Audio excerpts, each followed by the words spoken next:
Бизге башка жайыт жок да бул жердечи. Каныбек Асанбаев живет в селе Алга на берегу Кемпирабадского водохранилища. Он рассказывает, местные жители все время опасались затопления.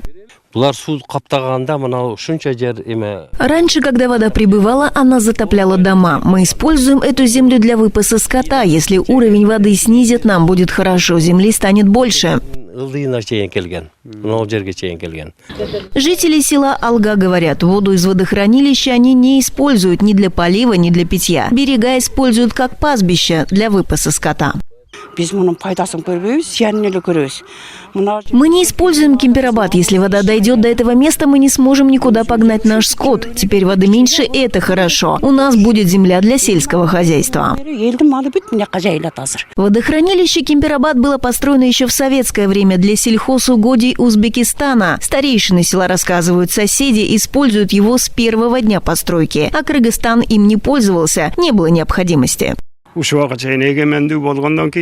В тот период Узбекистан выплатил компенсацию. Мой отец тоже взял эти деньги. На них мы купили корову. Кемпирабад нам ни к чему. Воду не берем, животные не пьют. Если эта земля станет нам доступной, 300 гектаров земли будут переданы в фонд села Кызыл-Октябрь. Мы сможем использовать водохранилище так же, как и раньше. Сегодня мы слышим, что на основе соглашения для нас создаются самые лучшие условия. Это, конечно, хорошо.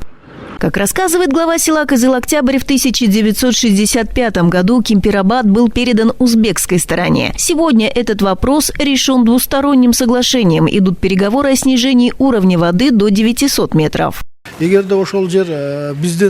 Наша земля осталась нам. Нам важно, чтобы был мир, чтобы не было приграничных конфликтов.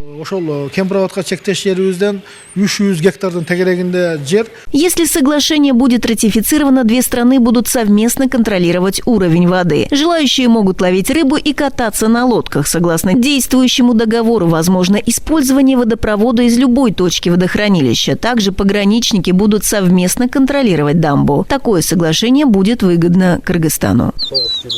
Алена Смирнова, Мырзаджигит Маматкеримулу, Уран Адишев, ЛТР, Ошская область.